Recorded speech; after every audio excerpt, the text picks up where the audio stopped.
Hi, I am Tim Ray. I founded and own Synergy Cane9. That's Cane9, C-A-N-E 9. Um, and I train and rehabilitate dogs. I utilize dog psychology and behavior. And who is this with you? This is Presley. This is one of our dogs. He is a rescue from Maricopa County Shelter by way of Rockstar Rescue.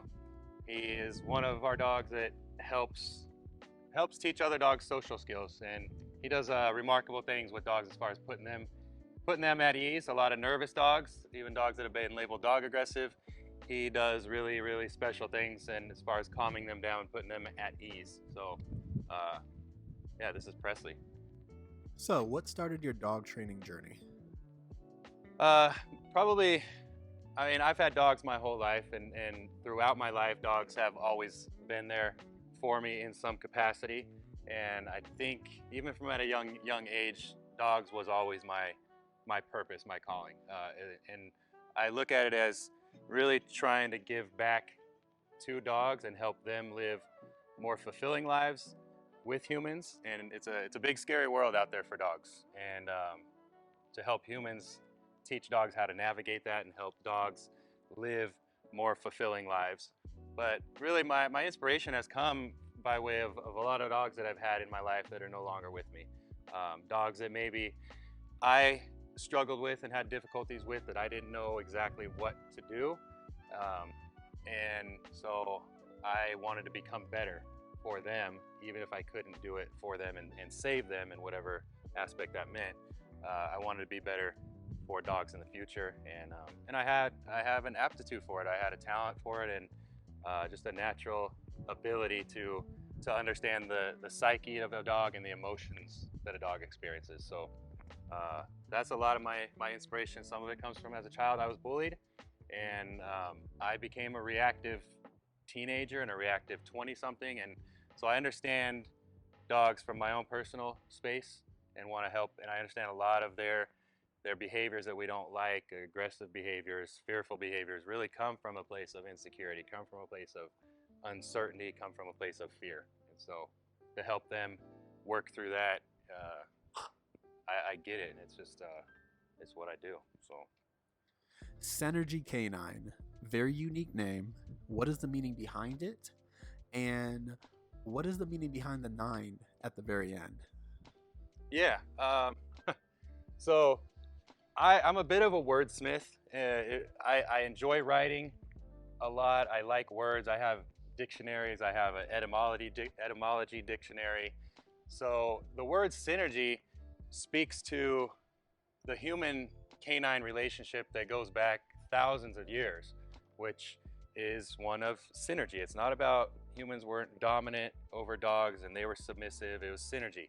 Thousands and thousands of years ago, we came together, and as two different species, we realized in dogs, in wild dogs, that they could track and scent prey, food, better than we could, right? They have more powerful noses. They could alert us to herds of food several valleys over.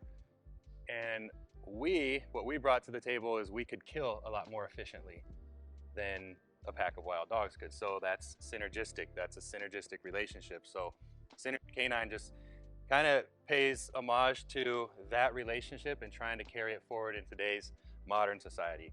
You know, let's create a cooperative relationship with our dogs, that our pet dogs, and one of synergy. That, you know what, I myself personally, I am a better human being for having him in my life.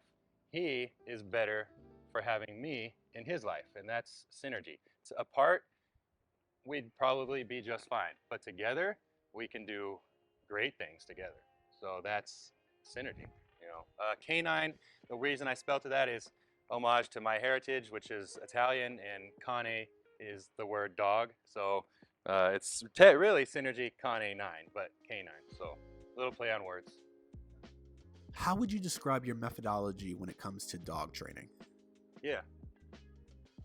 I would say I'm a relationship trainer. I want to create a relationship with your dog, and I want to, and we just like any relationship, relationships are based on communication, respect, trust. Those are, if you ask most people what they want in a relationship, those are three things. I think most people, 99.9% of people, are going to name those three things.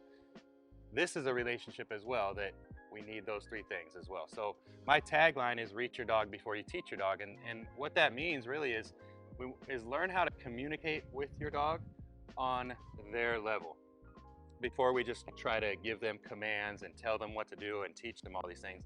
What makes him work? Why does he want to work? Why should he want to work with me and for me and do the things? What am I providing for him that's fulfilling, that he couldn't provide on his own? You know, is it tug of war? Is it exploring the world and taking him places? Is it socializing with other people or dogs? Those are things that we have to provide for him. So that speaks to reaching your dog, speaks to communication. And then there's the respect and trust aspect. I work with a lot of fearful dogs, a lot of insecure dogs. And so I respect their process first. Show them that I'm going to respect them. I'm not going to ask them a whole lot. When I first bring a dog in here, or first start working with it, what I ask of them is very little, because I want to show them what they can expect of me first, and that is respect. Then they'll start to trust me in return, and we now have this relationship that we're forging together, rather than coming in and trying to just let's just start working, let's just start teaching. No, we do the best work with other human beings when we have a relationship first, when we get to know somebody and, you know, how do you work? What do you know? What do you bring to the table? It's really what I'm doing with the dog. On a very, as far as like technical level, I use positive reinforcement. I use negative reinforcement. Correction is involved when appropriate. I work and I operate 95% direction, 5% correction. What that means is if I find myself correcting a dog, and telling a dog no is a correction. If I find myself telling a dog no, which I rarely do, but if I find myself correcting a dog or even pulling on the leash because they're not listening more than 4 or 5 times in a session, in a situation we're working, that's on me. I need to go back and provide more instruction. I need to go back and provide direction as the teacher. Otherwise, because what they're telling me is they feel the correction or they hear the no, but they don't know what to do on the other side of it. So, so 95% direction, 5% correction. And what does direction involve? Trust, communication, respect. So, so that's how I operate. And I think about too, as far as positive reinforcement, reach your dog before you teach your dog. Not all dogs are motivated by treats.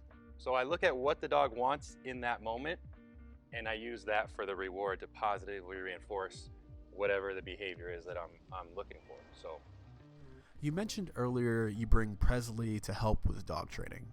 Can you expand on that a little bit more? Benefits of bringing a doggy co-pilot? Yeah. Oh, so good question. So I bring my dogs. We have, and sometimes I'll bring client dogs to them. It just depends on who I have here. But generally, if I do a board and train program, I'm going to meet with the clients. I'm going to bring one of my dogs once a week for those people to learn and to work with. To work with a dog that maybe, because I have enough dogs. I have 5 dogs, and all of them are going to have some little trait of the dog that they brought to me, of their dog. And so I'll point that out and have them work their dog through that situation, or my dog through that situation, so that they get practice with a dog that they don't have a relationship with, but knows their stuff, knows what to do and how to do. And so it allows my dogs to help teach them, but also me to pick out where they struggle handling wise, because my dogs are going to be spot on if the handler is spot on, and they're going to bobble and be unsure if the handler's unsure. So it's I found a great benefit for it, because clients do get a chance to learn with a live dog that's not necessarily theirs, because we might be trying to reframe and create some different associations and relationship, but they get a chance to practice on a dog so that when their dog comes home, they have actual real world live experience handling a dog in their house, handling a dog in their neighborhood, handling a dog out at an outdoor mall or at breakfast or brunch. So So it's a huge benefit rather than just sending their dog home and we've talked about a lot of concepts, but they haven't had hands-on experience. So, board and train. Yeah. Can you go over what qualifies dogs for board and train and what dog parents can expect? Yeah. So my board and train program is the minimum that I do is 30 days. I do a 30-day program, I do a 60-day program, I do a 100 plus day program. So 30 days is where most dogs fall into, but even my 30-day program, dogs have to check off certain criteria to qualify for that. And I only take a maximum of 2 board and train dogs at a time so that I can dedicate maximal time to those dogs. And that's it, 2 at a time at the most. Depending on the dogs, it may only be 1 at a time if I have a very intense case. So, so what I do during that time, again, I'm meeting with the people. The humans are not off the hook. We're meeting at least once a week to practice with my dog. They might come to my house and work their own dog halfway through the program, so I can kind of see where we're still struggling and keep working through that. But some of the criteria, so if somebody, I have a lot of success with private sessions, and so dogs, I reserve my board and train spots for dogs that are extreme fear cases, have a lot of insecurities. Maybe they have bites on humans on their records. Maybe they're very, very reactive on leash and people can't walk them, or they're living an isolated life inside the house. And so I reserve those spots for those dogs. Or maybe there's other dogs in the house and they're having disagreements or fighting with other dogs in the house. So I reserve my board and train spots for cases like that check a lot of those criteria. The other criteria might be, if there's a lot of moving parts in the home with the humans, maybe humans travel a lot and they don't have time to dedicate to doing the work through private sessions and me giving them homework every week to week, then that coupled with maybe a couple other boxes that get checked would qualify for one of my board and train programs as well. But I do keep it pretty exclusive because those are the dogs that I have a very good aptitude for. If someone wants a dog, they have a dog and he jumps on people and he needs to learn to sit and some basic obedience, and that's really it, probably not going to qualify for a board and train program. Because I'm a good teacher and I want to teach them in their home. The behaviors start in the home, and so the more that I can go to the home and teach and work with the people and their dog and bridge that gap, the more successful they're going to be. So, barring any severe behavior issues. So, are there any types of dog training cases that are the most rewarding? After a dog has finished a breakthrough and you're like, yeah, that right there is a win. Yeah, so I would say what I really enjoy and what gets me out of bed, the dogs that get me out of bed are the extreme cases where we have dogs that literally are very just so shut down that a leaf drops and they get into flight. They just run. Or every human or every dog that they see, they just want to go kill.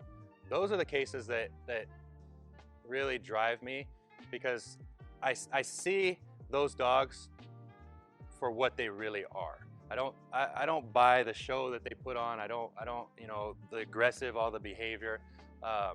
They might be serious. They might be very serious about it, but I know that it comes from a very, very vulnerable, soft space, and I see that, and I see a dog that's in that state of mind suffering, and I want to help that dog. I see a dog that when a leaf drops and they just want to bolt or they freeze and they're shaking, my heart goes out to that dog. That dog is suffering, and unfortunately, humans, we do the best we can, and we are genuinely caring about our dogs, and we often we want to comfort that dog, and that's not always the best thing for it. That's sometimes positively reinforcing a negative state of mind. So I want to be able to educate, and I have to be able to educate the humans involved in that dog's life about what that dog's experiencing and how we can best help them going forward and help them overcome those things.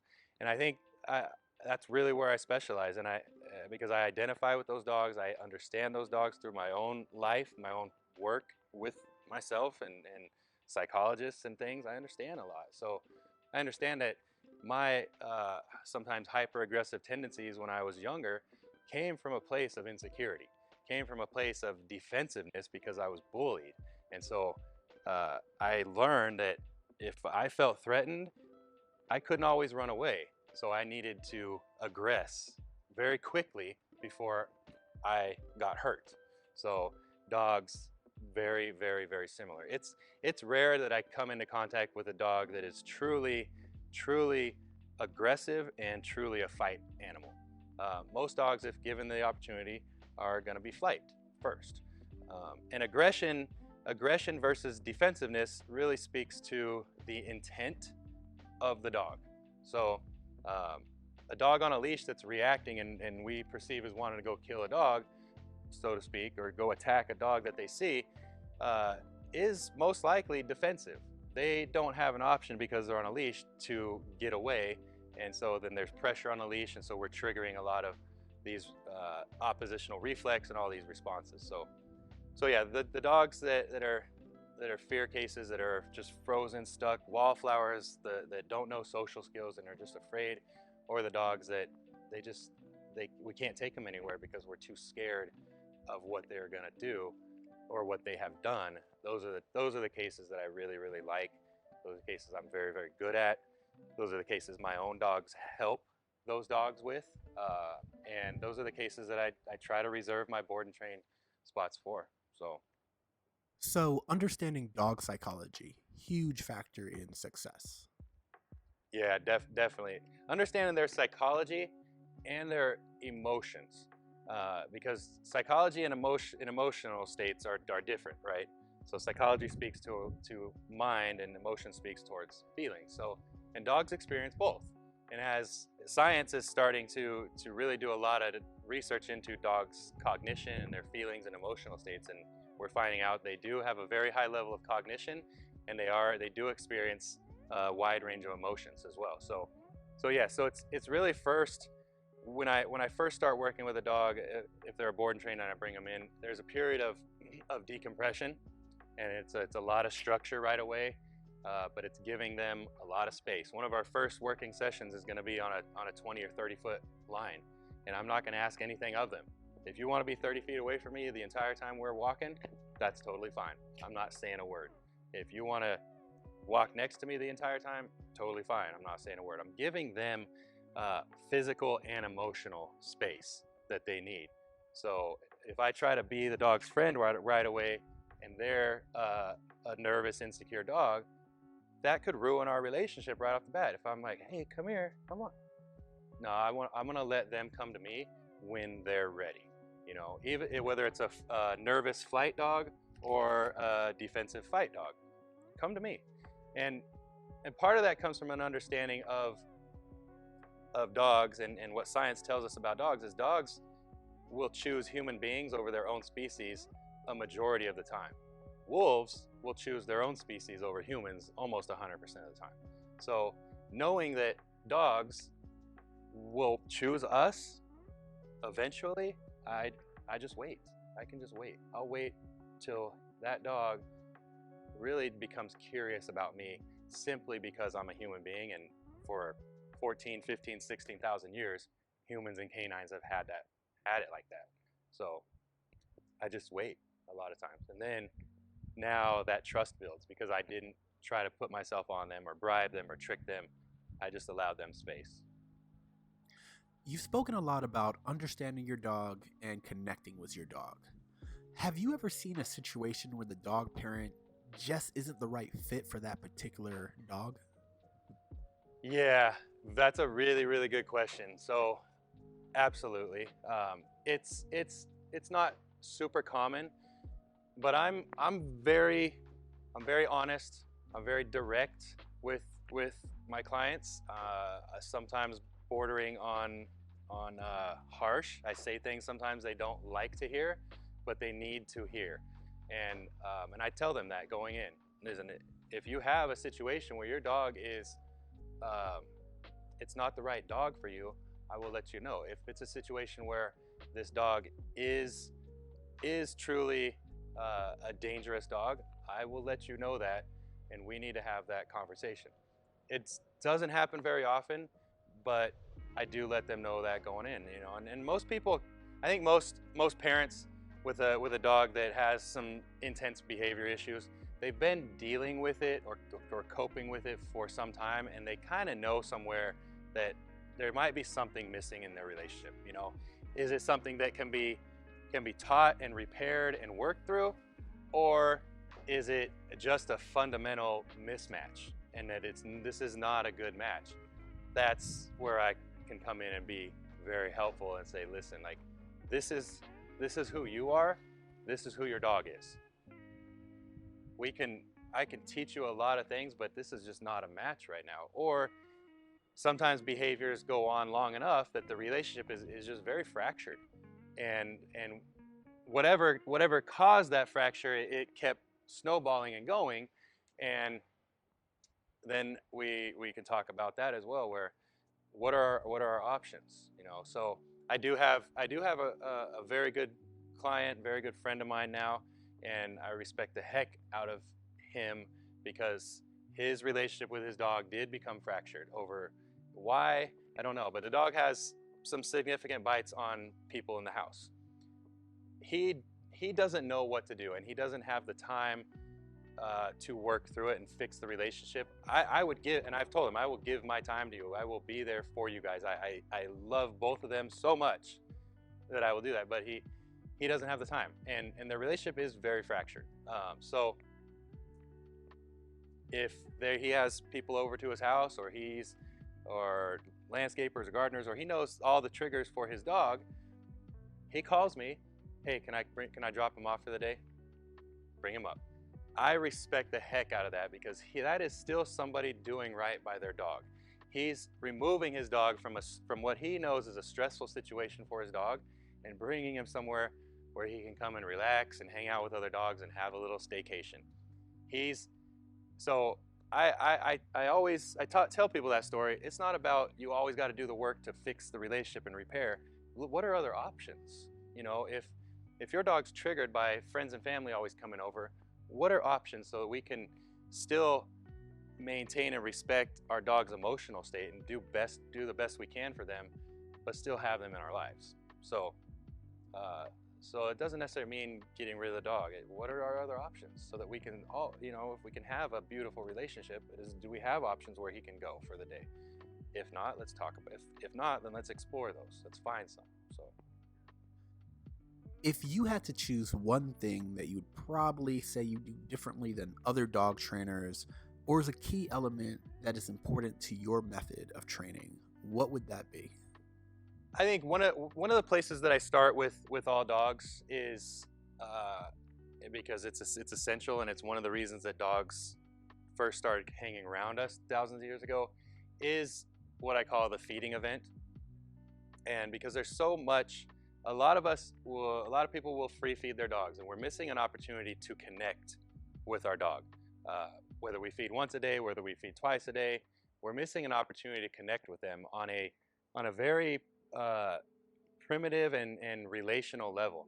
Most of us out there, whether it be in business, whether it be romantic relationships, family relationships, we come together with other human beings over a meal, over food. So dogs and humans have a very similar relationship going back thousands of years. We came together over food. We hunted together. We broke bread together. We ate together. So the way I feed is very specific, and I've seen over the years the impact that changing how we feed to the way that I feed it just transfers over to every aspect of life with our dogs. And it's a very simple thing to do, but it creates a dog that is calm and connected and respectful and acknowledging. And what I look for when I'm feeding is I look for a moment of connection. And when I feed, I don't speak at all. I never say anything to the dog. It's just energy and me providing high quality sustenance to my dogs. So and then we create a relationship over that. So yeah, so that's probably one of the, I mean, that's where I start, because all dogs have to eat, and so we start to create that even with resource guarding dogs. I don't want to say fix because it's not broken, but I've taught them better relationships with food simply by slowing the process down and feeding the dog that I want to see more of day to day. A lot of us, we think like, oh, our dog's excited to eat and we're talking to them. If we're feeding an excited dog, we're going to get an excited dog more often day to day out in the world, in the house, versus if we feed a very calm dog and a dog that's connected with us, we're going to get that a lot more during the day, in the house, outside, on walks, whatever it is. Beautiful. Can you tell the viewers how to contact you? So I'm Tim Ray with Synergy Cane9. This is one of our dogs, Presley. You can check us out on Instagram, Synergy Cane9, spelled C-A-N-E and then number 9. We have a YouTube, check that out. Website www.synergyk9.com, and yeah, you can reach us anywhere. Email info@synergyk9.com. You can call, you can text 480-647-5054. Would love to hear from you. Love to see how we can help you reach your dog before you teach your dog. Cool. It's perfect. Cool.